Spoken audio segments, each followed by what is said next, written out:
Hey everybody, this is Captain Frugal reporting for duty, giving you my weekly comic book review. So sit back and enjoy.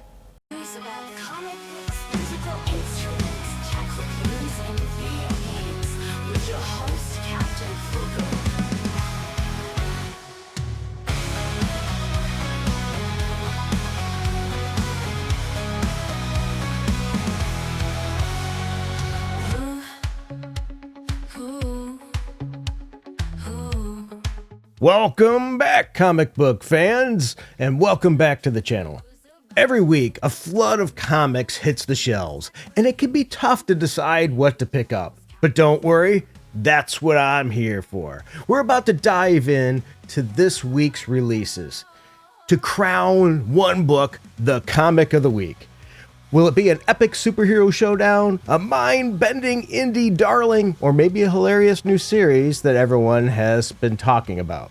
I've read a stack of them, and I've got some strong opinions. So stick around to the very end to see which comic earned the top spot and why you absolutely need to add it to your collection. Feel free to drop your own picks in the comments below. I'd love to see what you're reading. So, let's get into it. And don't forget to like and subscribe for more comic book reviews every week.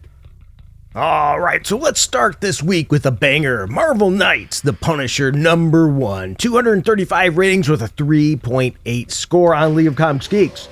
Now, I gave the book a very solid 7.7.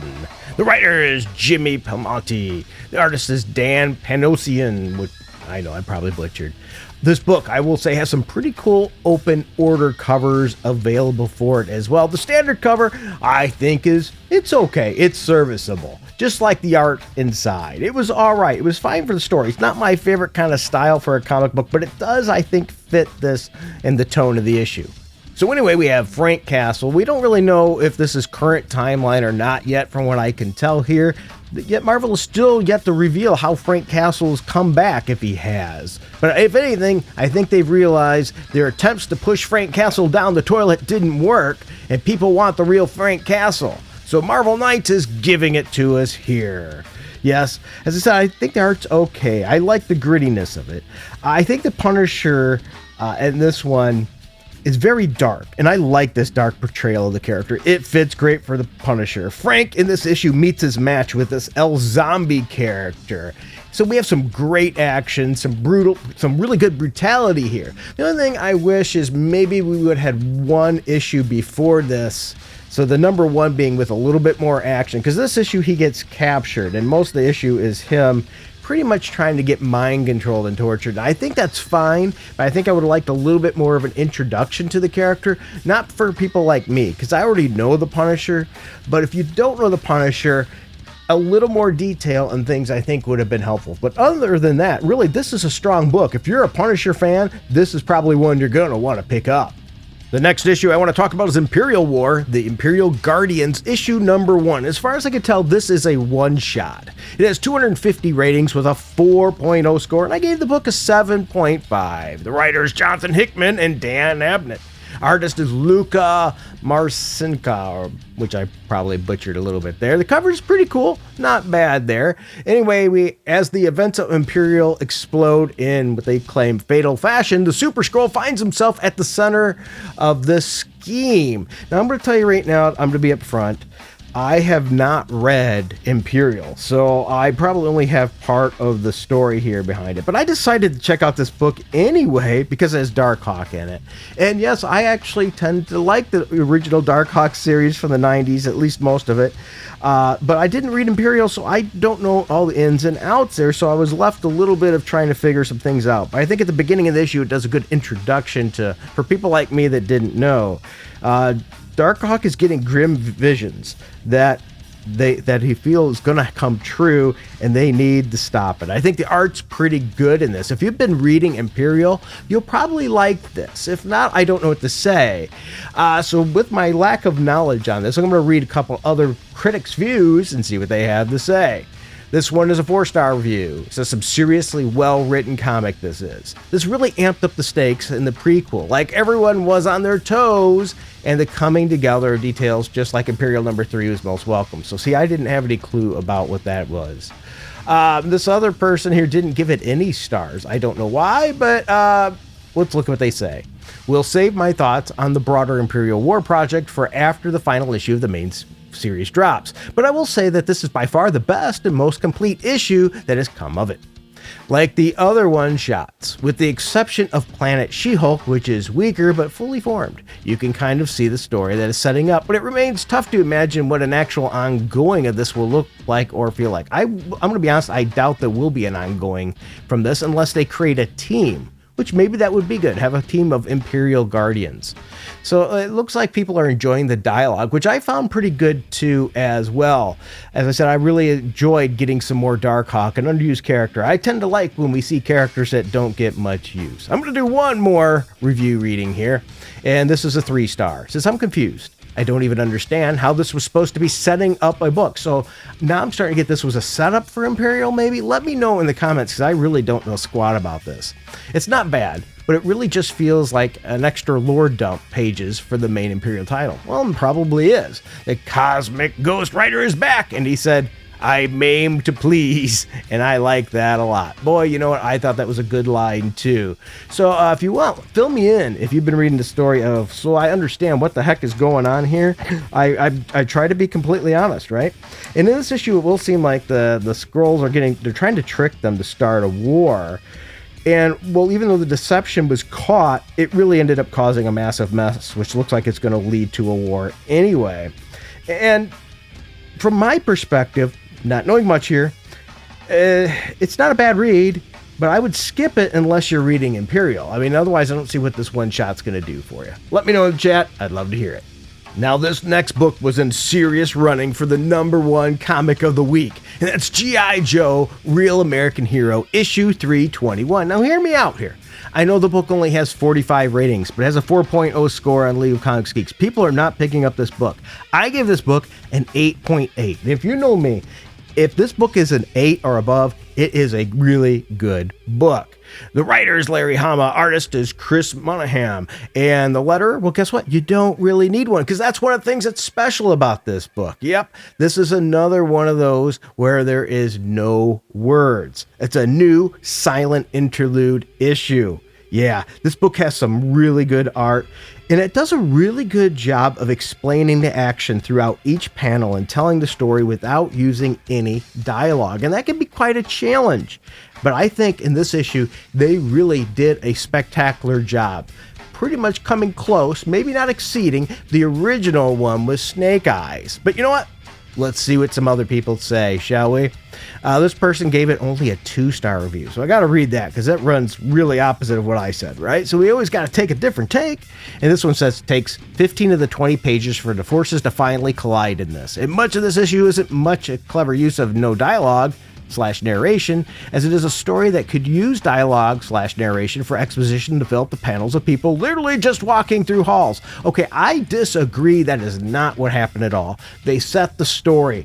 There's this device that pretty much is creating an audio signal that's just wreaking havoc. So unless you've got headphones on or something to block the sound, it's going to mess you up. I don't know what this person's problem was. Let's check out one that runs completely opposite of that. 5 stars. I love every single silent mission that Skybound has pumped out so far, and this one was a blast. My only question is, what the heck did Roadblock go do after he recovered? That's a good point. But the person said, you know what? I don't care. 5 out of 5. Yo, Joe. Another one says, with a 4 or 3.5 star issue, nice homage issue. Not as great as the original. Hey, I agree with you there. An unexpected surprise with excellent art. I hope this artist stays on. You know what? I agree there completely. So it seems like most people really enjoyed it. I think the person that didn't maybe doesn't understand. Who knows? Now, I will say this. There's some open order covers and retailer exclusives. Normally, I don't push this, but there's a Baroness retailer exclusive cover. That's freaking awesome. I mean, awesome. You should probably check it out. Well, not every comic can be great, so the next one I want to talk about is The Avengers issue 31. Now, it did get 132 ratings with a 3.8 score on League of Comics Geeks, and I gave it a flat 7. Writers Jed McKay, artist is Xavier Pina, and boy, did I not agree with people, I guess, on this. It says, the King's coming, we'll just put it that way, and the Avengers dive deep into the depth of ruin. Kang's real battle with Midrin. becomes clear. Yes, I'm terrible with all matches. Witness the birth of a villain. Okay, here's the thing. I found that this issue's pacing is incredibly slow. The story has more padding than your mom's bra. And Kang was threatened, and how do I put this? It's all a setup issue of why Kang is doing what he is, why he became this other kind of person. But it's just boring, and the art is good. I'll give it that. The art is good. It's got some interesting covers. I just didn't care for it, but a lot of people on Lincoln Comics Geeks differ, so I'm going to read some that are agreeing with me and some different. I'm going to start with the 4-star review and read the first paragraph of it. Really great stuff as this Run's story is ramping up and nearing some sort of proper conclusion. It's been messy due to various interruptions and events, sure, but McKay has really found his groove with this arc, and the issue is probably the most satisfying and well done yet. You know what? Maybe that's part of my problem with it, is all the interruptions the story's had. Maybe it's taken away from the story. Now let's check out a 3-star, something that aligns maybe a little closer to my thought. The amount of time and interruptions it took to get us here really hurt this book, and I hate that for Jed, because you can tell he's a beautiful writer, but I really don't give a about this story. That's the way I feel. I'm already only here for the Avengers, and they were barely in it, and that's how I feel too. This story is just not doing it for me. This person likes the art though. We gave it a good hit there. Here's a 2-star review. Jed McKain's Avengers has been a beautiful book, but with the amount of events that keep confusing his way of telling the story, I feel like things became harder for him and more exhausting. Eventually, he decided to just rush things up. The Avengers issue has name Avengers on it, but Avengers are not on a single page. Yeah, I agree there. I think they missed the mark here.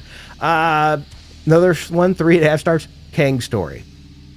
Another one. There were not really any Avengers in this Avengers comics. 3 stars. Another one. Oh, so Kang is one of those kind of actors. 3.5 stars. So it just seems like the score seems higher than what I see in the comment section. So that's interesting to see. Just not for me, I guess. Time to move on to the next issue. And speaking of moving to the next issue, let's switch gears to DC. This book I didn't really have high expectations for. I'll admit that. This is going to be a mini-series, DC's Knockout #1, with 2,458 ratings, a 4.4 score on League of Comics Geeks, meaning a lot of people have probably picked up this book. You know, I gave this book an 8. This was a strong book and a strong start off for this mini-series, if you will. Story was written by Joshua Williamson and Scott Snyder. Artist is Zermenko, Javier Ferrandez. And there's some interesting open order covers in it as well that help entice you, because the standard cover is just okay, but maybe that black does pop off the shelf a little bit. I think it might actually be probably the best one to capture attention. There is a good one with the Superman, Batman, and Wonder Woman on the cover, but that's a special incentive cover. There's a lot of retailer exclusives and things for this one as well. Well, anyway, the Heart of Apocalypse has transformed Earth into a hellscape in preparation for the return of Darkseid. Yes, he is coming, and it is not good news. The end of the DC universe is here. The Justice League's only chance to defeat Darkseid is either a deadly tournament, an epic and over-the-top battle royale, which will surprise you. What it is they have to get this power to rival Darkseid, but only one hero can get it. So these champions have to fight through this tournament, and the first one's like a whole bunch of people have to get through this particular spot, get through this gateway, if you will, and only those will move on, and that's what we get here. And only one winner, and they will take it all. So sort of pulling a Highlander here, right? There can only be one. So this challenge presents itself. All the heroes need to get the power of Darkseid. Can DC reshape the universe and fix the mistakes of the past? How about this? Let's reshape the universe and unscrew up Tim Drake. Bring him back to the way he was in the Tim Drake's comic book series and things, not that short last crap run. Let's put the focus more on Tim Drake being smart, being a detective, and quite skilled rather than all sexuality. Get him back with Stephanie because, I mean, come on. There's one of the greatest comic book couples in DC.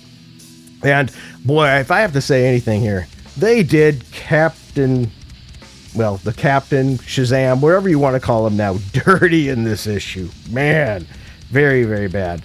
So anyway, we have 32 heroes, I believe, left. And not 32 heroes, 32 characters. Some of them are villains.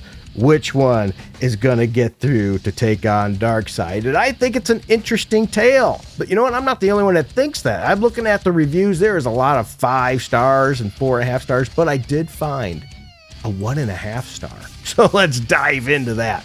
I'm not going to read all of it because it's huge. I really wanted to enjoy this, and I thought I had mentally prepared myself to do so. I had heard the basic premise and said, okay, I'll turn my brain off.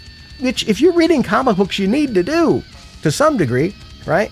Watch the action figures smash against each other and have me a good old time. I got my little Daniel Warren Johnson variant Superman giving Darkseid a suplex, or is it a Falcon Arrow?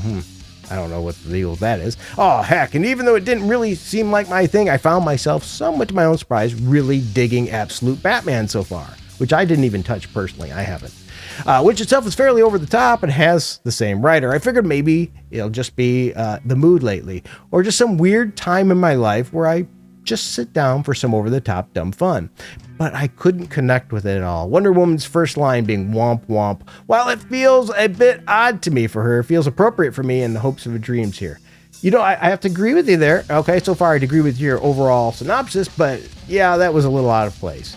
I'm trying to think through why this ended up such a mess for me as I type this. I think one issue, which I should have thought about more going in, is while I really enjoy most of the Absolute Universe books, I haven't been invested in the Darkseid Omega Energy stuff. Okay, and right there's the reason. If you're not interested in that stuff, the whole premise of this book is not going to mean anything to you. So if you're not into that part, I would recommend skipping this book. It's probably a good move to do for you. We know it's not easy being green, so let's jump into the Green Lantern Corps issue number 9 with 212 ratings, 3.5 score, mostly positive, and I gave the book a 7.4. Writer Jeremy Adams and Morgan Hampton, penciler Fernando Parzan. Cover's okay. There's some alternate covers that are also okay. Nothing really special here.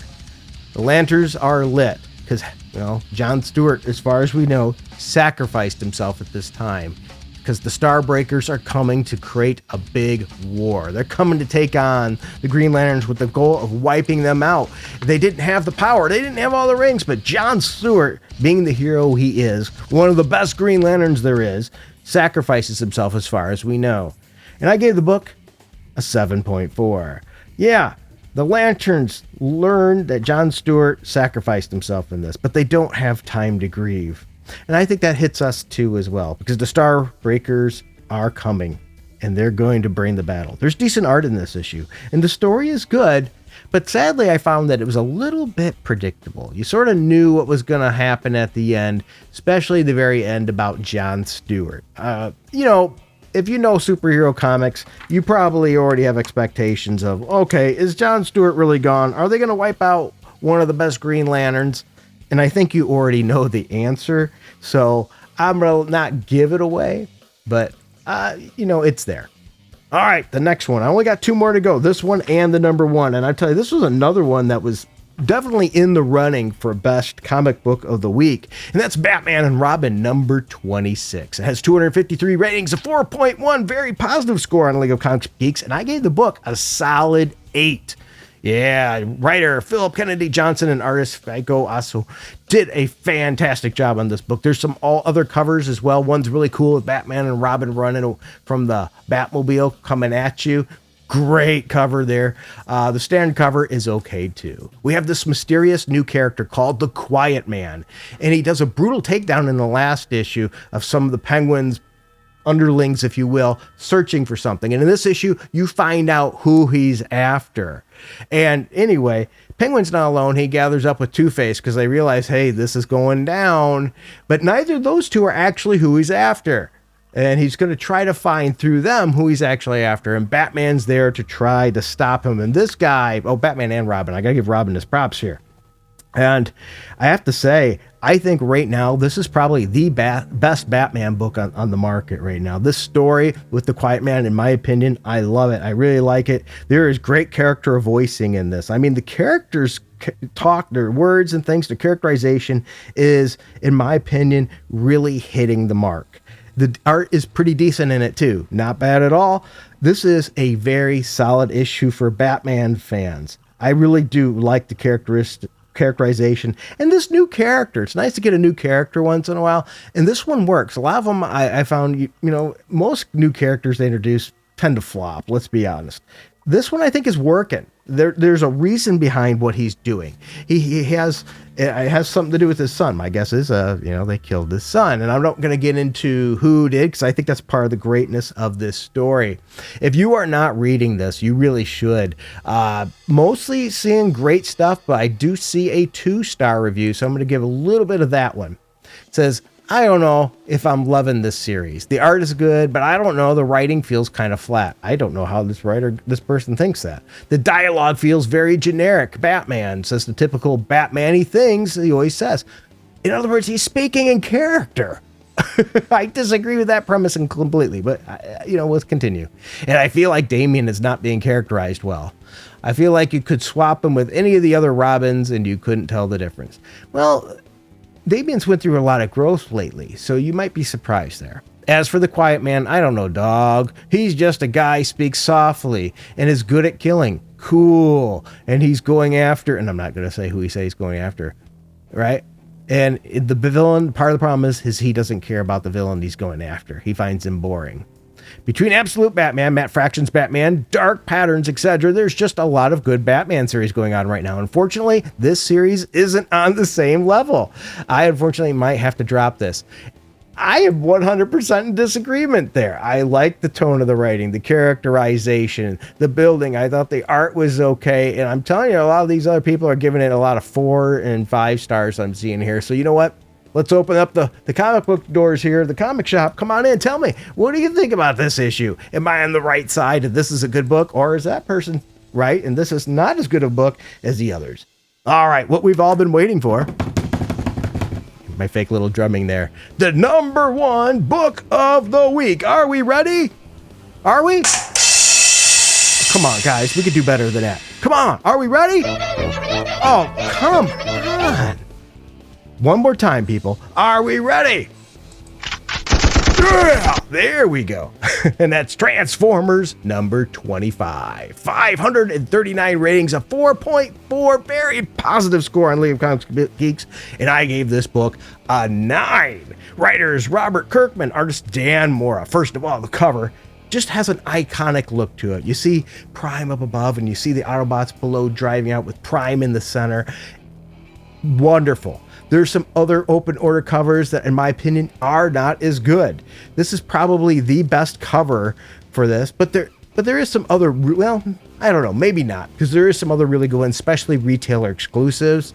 I don't like to pay those kind of prices, but there is some really cool retailer exclusive covers, like Prime opening up his chest plate to expose the Matrix, and some other ones. So there is a lot to be had here in this book. So anyway, epic issue. The Energon universe will never be the same. The Autobots and Decepticons kick off the most surprisingly new chapter. Yes, they had a brutal battle. The battle's over. No side really wins here. They're both pretty battered, though. I will say the Decepticons did the classic cartoon. Retreat! Right? Optimus Prime and the remaining Autobots must join forces, though, with unlikely allies in order to protect their adopted planet. But Prime's next challenge lies closer to home than he ever imagined. And what is the fate of the Decepticons? Yes, this is really, really good. So anyway, Megatron is pissed off at his team and their failures, and he does take it out on them, especially Starscream. Oh, man. Poor Starscream, if you're a Starscream's fan, which I tend to be. He left him for dead, but he actually still functions. So we'll later on see what's going to happen because of that. And a secret is shown to Prime as the humans are starting to side up with the Transformers, the Autobots, that is. We have the military. And are you ready? We get another entrance to another cool series. I'm going to give you the name and give you a second and see if you recognize it. The name is Miles Mayhem. 3, 2, 1. All right. So Miles Mayhem is introduced into the series. He is from Mask. He was the bad guy leader of Mask. So I'm giggling with glee here, right? If you like Mask or know anything about it, I think Mask is a great fit to go in this universe between both G.I. Joe and Transformers. We have the cars that can transform, if you will, and we have the heroes that are, human heroes like G.I. Joe, and they have their helmets, give them special powers. Great. So we get another tie-in as well in this issue with G.I. Joe with Cobra Law. So the Autobot team also on Cybertron, you're starting to see some major fractures. I mean, major fractures in here with some disgust with Prime's leadership. So really, this issue has a ton to it, in my opinion. This is a fantastic issue for any Transformers fan, and friend of Transformers. Sure, why not? You should be reading this book. Go out and get it. This is my comic book of the week. What is your comic book of the week? Do you agree with me? Do you disagree? Do you think it should be something else? Do you think I'm an idiot? Let me know in the chat below. If you don't mind, hit that like and subscribe, notification bell. Help this channel out. Without you guys, it would not be possible. Also, we have some great supporters that help promote this and use Patreon every week. And we have Subscribe Scar, but it never seems to pick up. People go to Patreon, so you might want to use that instead. Whatever works for you, though, I appreciate you and all that you do. Go bring somebody some cheer. Just one more thing before we go. It seems like, we're all big into telling people, rest in peace, we miss you, you meant a lot to me when they pass away. Why don't we do that when they're actually alive? Tell somebody that means something to you, that means a lot to you, inspires you, you love, whatever it is that you love them, they inspire you, whatever it is, give them that pat on the back while they're alive. I think they'd really appreciate that. All right, everybody, thank you. Take care. And until next time, keep it